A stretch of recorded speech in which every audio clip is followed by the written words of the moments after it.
Mesdames, Messieurs, bonsoir à toutes et à tous. Merci de choisir la RTB, la chaîne au cœur des grands événements, le groupe Média Leader pour vous informer sur l'actualité sportive nationale et internationale. Tout de suite, les titres. Un panier pour les enfants déplacés interne. L'initiative est de l'association Sport, Culture et Environnement à l'occasion de la 22e édition du camp vacances basket. Dimanche dernier, plus de 200 enfants étaient au Palais des Sports pour la cérémonie de clôture, une édition dédiée au grand chancelier Mamadou Guerma. Et puis, il rempile pour un troisième mandat à la tête de la fédération burkinabé d'athlétisme. Lui, c'est M. Frédéric Francis Sidibé, élu le 22 août dernier à l'occasion du renouvellement des structures sportives. Il est notre invité du jour. Avec lui, il sera question de ses ambitions pour l'athlétisme burkinabé au cours des 4 prochaines années. Installez-vous confortablement. Actu Sport, c'est parti.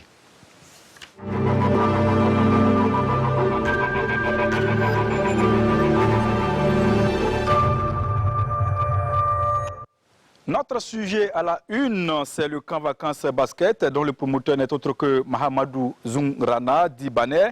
Dimanche, le Palais des Sports était le théâtre de la cérémonie de clôture du camp vacances basket 2020. 200 enfants de la ville de Ouagadougou sont allés à l'école du basket. Vous allez le voir, shoot, dribble, passe était au menu de ce camp vacances basket. Yacouba Goro était donc de la partie. Cette 22e édition des camps vacances basket referme ses portes sur ses notes de prestations. Plus de 200 campeurs de toutes les catégories se sont familiarisés avec la balle au panier. D'autres ont renforcé leurs compétences à travers des exercices de dribble, des shoots et la maîtrise des différents circuits techniques. Pour cette initiative, les enfants ont marqué leur reconnaissance aux promoteurs. On a appris beaucoup de choses, le fait de cadrer les shoots, apprendre à jouer, ne pas faire les marchés. En tout cas, c'est vraiment bien. La participation, vraiment, c'est impeccable. Tout est vraiment, on a passé vraiment un bon moment. Au-delà d'un cadre d'épanouissement, c'est un vide que Mamadou Zungrana veut combler dans l'environnement du basketball burkinabé. Pour lui, la balle au panier se meurt et surtout avec l'absence de compétition pendant 2 années de suite au Burkina. Cette année, c'est une année de Covid. Et si nous avons pu regrouper plus de 200 gosses pendant 1 mois sur les 3 terrains qui sont maison de jeunes, Jean-Pierre Guingané et puis ici le terrain de Siao, vraiment pour moi, c'est une satisfaction. Vous avez vu le travail que les enfants ont fait depuis les 1 mois. Moi, sincèrement, je vous dirais, c'est une satisfaction totale. Cette 22e édition est destinée aussi à soutenir les enfants déplacés des zones victimes de terrorisme. Nous sommes dit que on fait tout à Ouagadougou. Actuellement, avec le terrorisme qui sévit un peu dans quelques provinces, on a eu des déplacés qui sont à Kaya, à Dédougou et dans certaines choses. Qu'est-ce que nous pouvons aller faire pour ces enfants aussi? Nous n'avons pas d'argent, nous n'avons rien. Nous avons demandé d'abord aux parents de nous apporter des habits et que les enfants qui ne portent plus, les sociaux qui ne portent plus, de nous apporter ça. Nous allons amener ça aux enfants et de les prendre. On va commencer le 5, matin, midi, soir. Les apprendre ce que c'est que le basketball. Le patron de la cérémonie, tout en saluant l'initiative, s'est engagé à travailler pour la revitalisation de ce sport. S'ils font simplement du basketball pendant les vacances et que dans les clubs, ils n'ont pas de possibilité d'échanger, le basketball ne peut pas avancer. Donc notre rôle, c'est de travailler, de créer les conditions pour qu'il y ait des échanges donc, entre les clubs, qu'il y ait donc des jeux, qu'il y ait donc des possibilités de compétition. À partir de ce moment, ces jeunes seront plus aguerris et peuvent se retrouver sur les grands plateaux donc, du monde. Le camp vacances basket 2020 rend aussi hommage à un homme avisé du basketball, le grand chancelier, le colonel Mamadou Guerma, qui a attiré sa révérence. Après Ouagadougou, le camp dépose ses valises à Kaya et à Dédougou au profit des enfants déplacés. Une action importante pour le promoteur qui vise à ouvrir les portes de ce cadre d'épanouissement sportif aux enfants déplacés. Merci à Yacouba Goro et Moussa Ouedraogo. Cette brève avant de poursuivre, ce samedi à Bobo-Gulasso, sur le plateau omnisport du lycée Ouézin Koulibaly, à partir de 9h aura lieu la clôture de la première édition du camp vacances Moving Sport Camp. Restons à Bobo Dioulasso pour parler de baseball. Samedi dernier, la finale du tournoi du président de la Ligue régionale des Hauts-Bassins a connu son épilogue sur 5 équipes au départ. Celles de Orodara et les Léopards de Sia se sont retrouvées en finale. Une finale remportée par les Léopards de Sia 6-0. Hassan Gourabou et Ali Traoré. C'est une première dans la ville de Bobo Dioulasso. Un tournoi spécial pour les équipes minimes de la Ligue des Hauts-Bassins de baseball. Au départ, elles étaient 5 équipes à se lancer dans la compétition, mais à la finale, c'est celle de Orodara en blanc qui va en découdre avec les Léopards de Sia. Et pour permettre au public de mieux comprendre ce jeu, la démonstration est faite ici par des encadrants avant de donner le top de départ à cette finale. Une finale qui sera dominée du début jusqu'à la fin par les Léopards qui ne vont pas faire de cadeaux à leurs adversaires en attaque, tout comme en défense. Et face à la suprématie des Rouges, l'équipe de Orodara finit par tomber à 0 contre 6 pour son adversaire. L'objectif recherché par cette première édition était d'abord la promotion de ce sport-là dans les Hauts-Bassins, que la population prenne connaissance de ce sport-là, de comment ça se joue et comment sont les règles. C'était vraiment l'objectif, c'est pourquoi on a commencé par les tout petits, moins de 15 ans. Je suis pleinement satisfait puisque l'équipe de Orodara, qui est en dehors de la province du Houé, a pu atteindre la finale. Et puis bon, je me dis qu'ils seront les porte-parole dans les autres provinces. Je tiens à féliciter les organisateurs et puis les encourager. Du moment que le foot, le sport, c'est un facteur de cohésion et de paix, de cohésion sociale. Donc vraiment, je félicite l'initiative. L'équipe Phoenix, qui finit 3e, empoche la somme de 20 000 francs CFA. La deuxième, Orodara, s'en sort avec un lot de maillots, un petit trophée et la somme de 30 000 francs CFA. Le vainqueur de la compétition, les Léopards de Sia, s'adjuge le grand trophée, un lot de maillots et la somme de 50 000 francs CFA. Nous avons maintenant l'élection du président de la Fédération burkinabé d'athlétisme. À 69 ans, Frédéric Francis Sidibé, président de la Fédération burkinabé d'athlétisme depuis 2012, rebelote pour un 3e mandat. Qui est Frédéric Francis Sidibé? Faisons de plus amples connaissances avec ce grand homme de l'athlétisme burkinabé, avec Mariam Ouattara. 2 mandats bien remplis pour celui qui rebelote à la tête de la Fédération burkinabé d'athlétisme, Frédéric Francis Sidibé, puisque c'est de lui qu'il s'agit, préside à la destinée de l'athlétisme burkinabé depuis 2012. Admis à la retraite en 2016, Frédéric Sidibé, du haut de ses 69 ans, a été cadre de banque de 1976 à 1986, avant de déposer ses valises à la Sosifa Bobo, puis à la Sassi, toujours dans la ville de Sia. Toutes ces occupations n'ont pourtant pas empêché ce juriste de formation d'assouvir sa passion pour le monde du sport. Il va d'ailleurs occuper le poste de vice-président de la Fédération burkinabé d'athlétisme pendant 16 ans, de 1996 à 2012, avant d'accéder à la présidence. Vice-président du CNSB depuis 2013, le président de la Fédération burkinabé d'athlétisme est également le vice-président de la région 2 de la Confédération africaine d'athlétisme. Sous ses mandatures, le Burkina Faso a décroché sa première médaille mondiale avec Hugues Fabrice Zango à Doha, au Qatar. Outre cette médaille, on peut également retenir les médailles d'or de Laetitia Bambara aux Jeux africains de Brazzaville en 2015 et à Rabat en 2019. Ou encore l'or remporté par Marthe Kouala au championnat d'Afrique à Marrakech et aux Jeux africains de Rabat et de la francophonie en 2017. Et la médaille d'or de Hugues Fabrice Zango en 2017 aux Jeux de la francophonie, pour ne citer que cela. Merci Mariam Ouattara. Il est là, il est parmi nous. Recevons notre invité après ceci.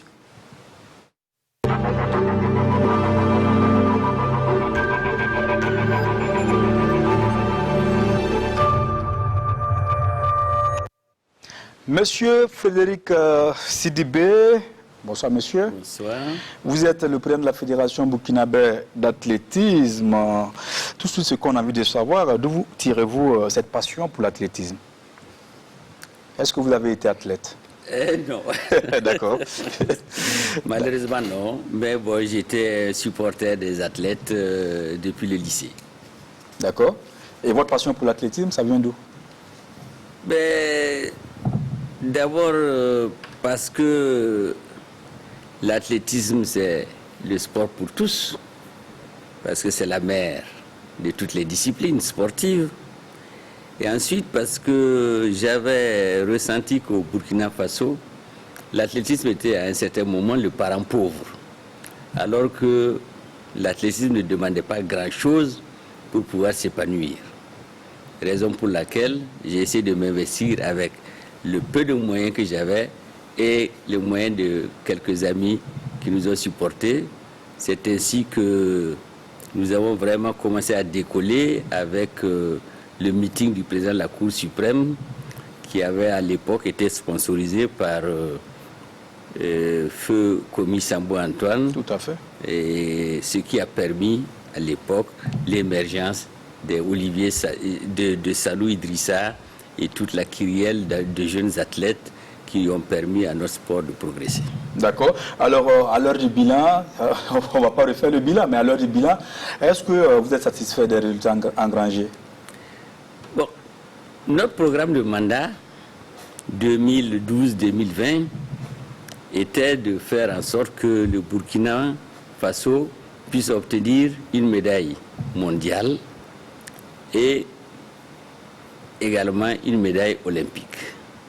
Donc à l'heure du bilan, je pense que nous avons toute raison d'être satisfaits parce que la médaille mondiale a été acquise, même si il s'agit d'une médaille de bronze au championnat du monde à Doha. Et malheureusement, avec la pandémie de la Covid-19, les Jeux olympiques n'ont pas pu se tenir et nous ne désespérons pas au cours de l'année, au prochain Jeux en juillet prochain, de décrocher une médaille olympique au moins. D'accord. Alors, depuis 2012, vous êtes président de la Fédération burkinabé d'athlétisme.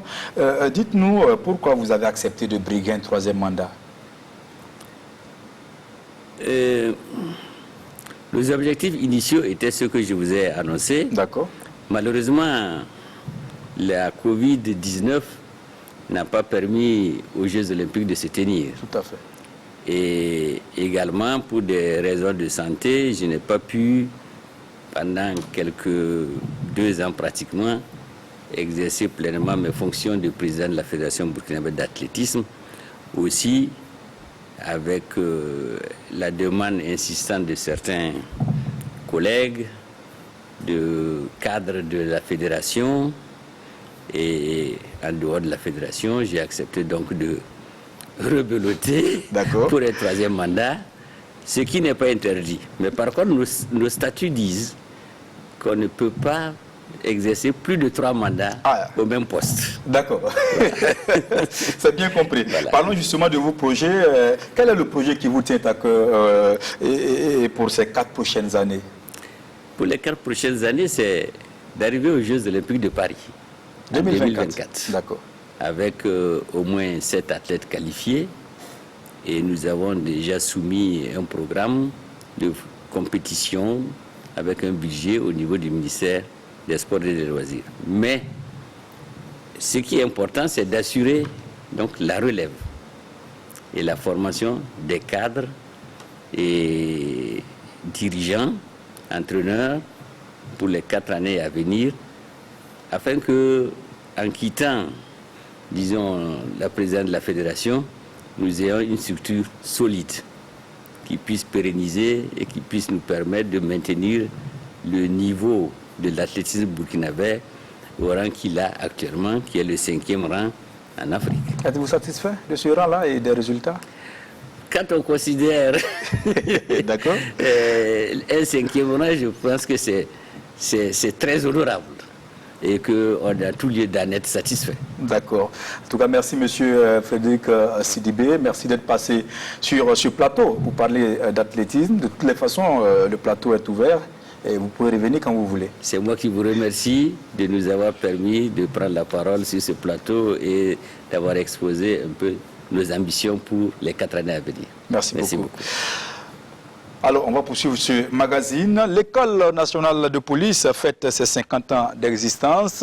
Au nombre des activités prévues figurent en bonne place les activités sportives. Jeudi, à l'occasion de la cérémonie officielle d'ouverture, un tournoi de football, une compétition de tir au pistolet automatique et une course de relais 10x5 ont meublé cette journée de réjouissance. Bernard Combelem et Alain Didier Compaoré. C'est en toute sportivité que l'École nationale de police commémore son demi-siècle d'existence. Et c'est sur le thème École nationale de police d'hier à demain que les flics vont se pencher durant les 96 heures. La course relais donne le top départ des activités sportives de ce cinquantenaire. Une course de 10 x 5 km remportée par l'équipe des Rouges en 3h32 minutes 36 secondes. Le meilleur chrono revient à Aurélie Yen qui a bouclé les 5 km en 22 minutes 54 secondes. Une autre attraction de la journée est sans doute le tir au PA. Un exercice au cours duquel le directeur de l'école a mystifié les élèves par sa dextérité. Dans la compétition proprement dite, les tireurs sont placés à 15 mètres de la cible. Du côté des élèves, le Palme d'Or revient au groupe 3 avec 45 impacts pour 353 points. Le groupe 1 suit avec 345 points et le groupe 2 referme le podium avec 269 points. Au niveau du personnel, la compétition est serrée. Avec 43 impacts et 322 points, le groupe 1 est classé premier. 36 impacts, 302 points. Le groupe 3 est deuxième. Une compétition qui a donné l'occasion au sergent-chef Hervé Dakouré de s'illustrer avec 99 points sur 100. L'arme, il y a des organes de visée et si vous ne respectez pas les règles, vous ne pouvez pas atteindre ce score. Donc j'exhorte les policiers, lorsque vous êtes en compétition ou dans une situation où il y a l'usage de l'arme, à respecter les mesures de sécurité et les règles vraiment préconisées par les différents moniteurs.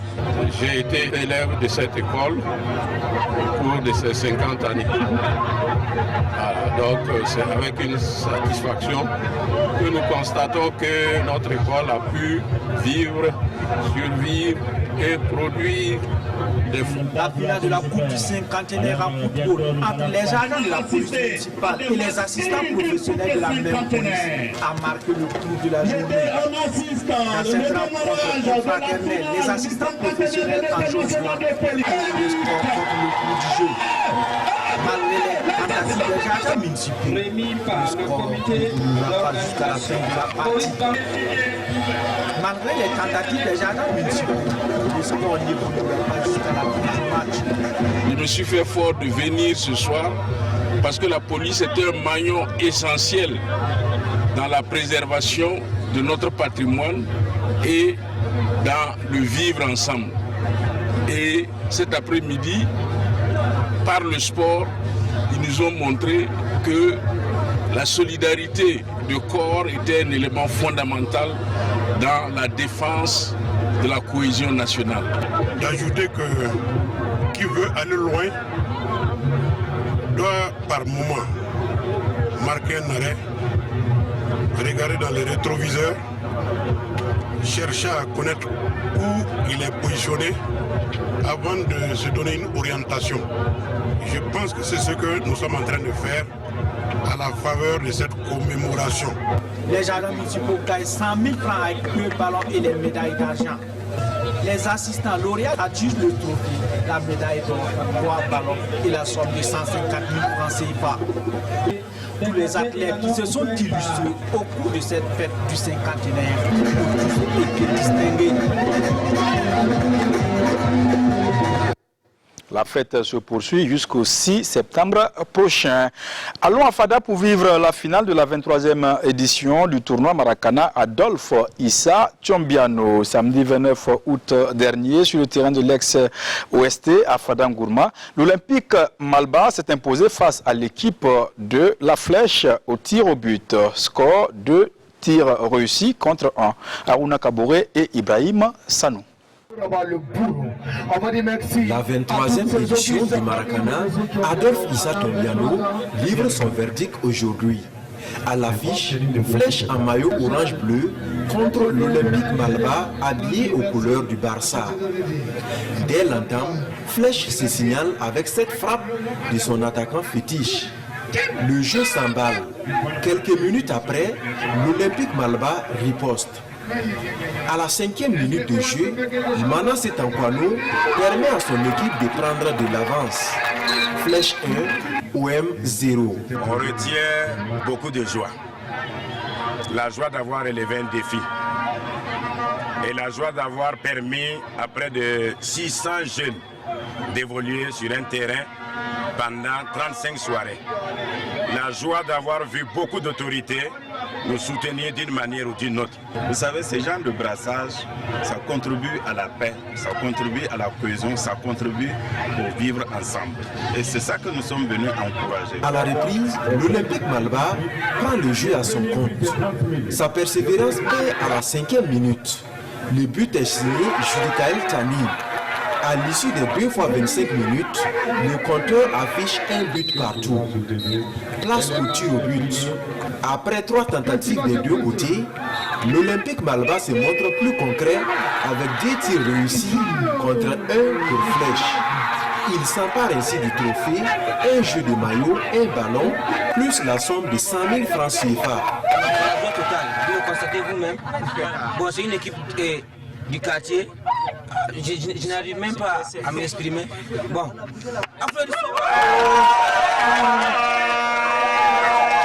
en tout cas, c'est la chance. On a trop raté beaucoup d'occasions. Une équipe qui rate trop d'occasions sur le terrain, en tout cas, ça se paye. Cette journée sportive a également connu la finale des minimes. Les jeux de société étaient également au rendez-vous. Les meilleurs de chaque discipline sont répartis avec une récompense.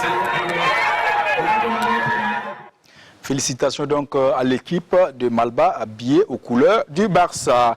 Parlons de Barça également. Lionel Messi donc va poursuivre l'aventure pour une saison. L'annonce a été faite aujourd'hui même par le concerné.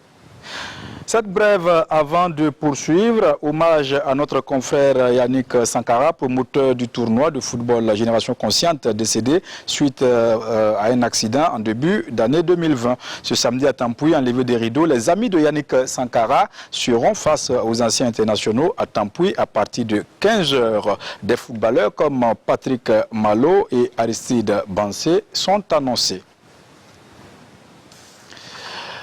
Le projet des écoles de formation de la relève sportive EFOR est en marche. L'école pilote de ce projet, créée depuis octobre dernier, basée dans la ville de Gawa, a séjourné à Ouagadougou pendant 2 semaines pour un stage.